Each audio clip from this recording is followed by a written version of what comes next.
ധനസമുദ്രത്തിൽ സണ്ണി ജോസഫും കെപിസിസി അധ്യക്ഷൻ സണ്ണി ജോസഫും രാജി തന്നെ വേണമെന്ന തീരുമാനം നിലപാട് ഹൈക്കമാൻഡിനെ അറിയിച്ചെന്ന് പറയുന്നു. ഇനിയിപ്പോൾ ഉറ്റുനോക്കുന്നത് ഹൈക്കമാൻഡിന്റെ നിർദ്ദേശവും നിലപാടും എന്താകുമെന്നതാണ്. ഇന്ന് വൈകുന്നേരത്തിനുള്ളിൽ തന്നെ ഒരു നിലപാട് കെപിസിസി അറിയിക്കുമോ?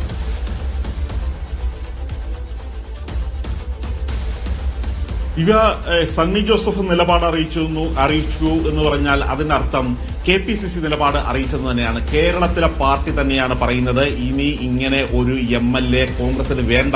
അതായത് ഇത്രയും സ്ത്രീകളോട് വളരെ മോശമായി പെരുമാറുകയും സ്ത്രീകളെ ഉപദ്രവിക്കുകയും അവരെ കൊല്ലുമെന്ന് ഭീഷണിപ്പെടുത്തുകയും ചെയ്യുന്ന ഒരു നേതാവുമായി ഇനി മുന്നോട്ട് പോകാൻ കഴിയില്ല.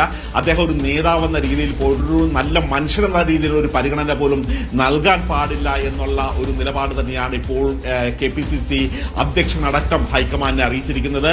ഇതുവരെ ഒരു രാഷ്ട്രീയമായിരുന്നു നോക്കിക്കൊണ്ടിരുന്നത്. പക്ഷേ ഇപ്പോൾ രാഷ്ട്രീയം മാറ്റി നിർത്തിക്കൊണ്ട് കേരളത്തിലെ ജനങ്ങൾ ഇതിനകം തന്നെ ഭയത്തിലാണ് എന്നുള്ളൊരു കാര്യം തന്നെ ഫേസ്ബുക്ക് പോസ്റ്റുകൾ നിരവധി സ്ത്രീകളുടെ അടക്കം പരിശോധിച്ചിട്ടുണ്ട്. മാത്രമല്ല ഇന്നലെ പുറത്തു വന്ന ശബ്ദരേഖയോടെയാണ് ഈ കളം മൊത്തം മാറിയിരിക്കുന്നത്.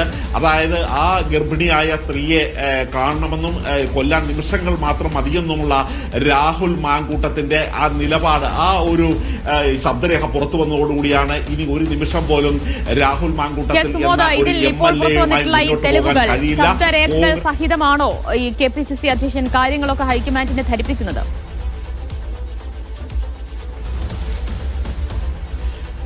ഹൈക്കമാൻഡിനെ കെ.സി. വേണുഗോപാലിനെ ഇക്കാര്യം അറിയിച്ചിട്ടുണ്ട്. ഇത് കൂടാതെ ദീപാദാസ് മുൻഷിയെയും സണ്ണി ജോസഫ് നിലപാട് വ്യക്തമാക്കിയിട്ടുണ്ട്.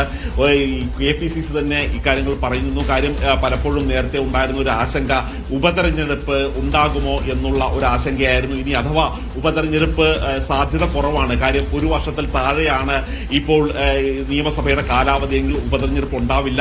പീരുമേടും ഒഴിവുള്ളത് പീരുമേടും, അങ്ങനെയാണെങ്കിൽ രാജിവെച്ചാൽ പാലക്കാടുമാണ് ഉണ്ടാകുന്നത്.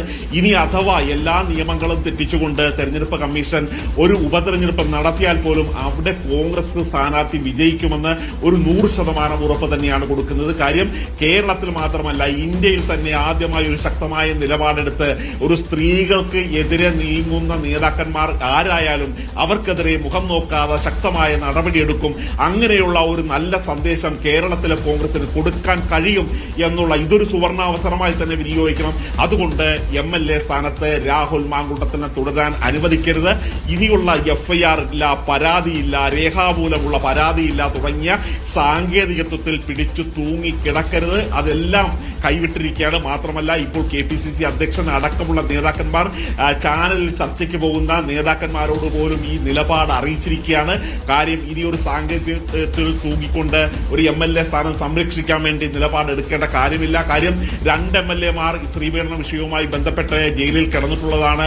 ഒന്ന് കോവള എംഎൽഎ വിൻസെന്റും 2 പെരുമ്പാവൂർ എംഎൽഎ എൽദോസ് കുന്നപ്പള്ളിയും. പക്ഷേ ഇവരുടെ ഒരു സമാനമായ സാഹചര്യമായിട്ട് ഒരു കാരണവശാലും ഒരു താരതമ്യം ചെയ്യാൻ പോലും പറ്റാത്ത തരത്തിലുള്ള ഒരു പ്രവർത്തനമാണ് രാഹുൽ മാങ്കൂട്ടത്തിന്റെ ഭാഗത്തുനിന്നുണ്ടായിരിക്കുന്നത്. അതുകൊണ്ട് രാഹുൽ മാങ്കൂട്ടത്തിനെ ഒരു നിമിഷം പോലും എംഎൽഎ സ്ഥാനത്ത് തുടരാൻ അനുവദിക്കാതെ അദ്ദേഹം രാജിവെച്ചില്ലെങ്കിൽ അദ്ദേഹത്തിനെ പുറത്താക്കണം എന്നുള്ള ഒരു ശക്തമായ നിലപാട് തന്നെയാണ് ഇപ്പോൾ കെപിസിസി എടുത്തിരിക്കുന്നത്. കെപിസിസി പ്രസിഡന്റ് സണ്ണി ജോസഫ്, മുൻ കെപിസിസി അധ്യക്ഷൻ കൂടിയായിട്ടുള്ള രമേശ് ചെന്നിത്തല, പ്രതിപക്ഷ നേതാവ് വി.ഡി. സതീശൻ, ഈ 3 നേതാക്കന്മാരും ശക്തമായ നിലപാടെടുത്തോടുകൂടെ ഇനി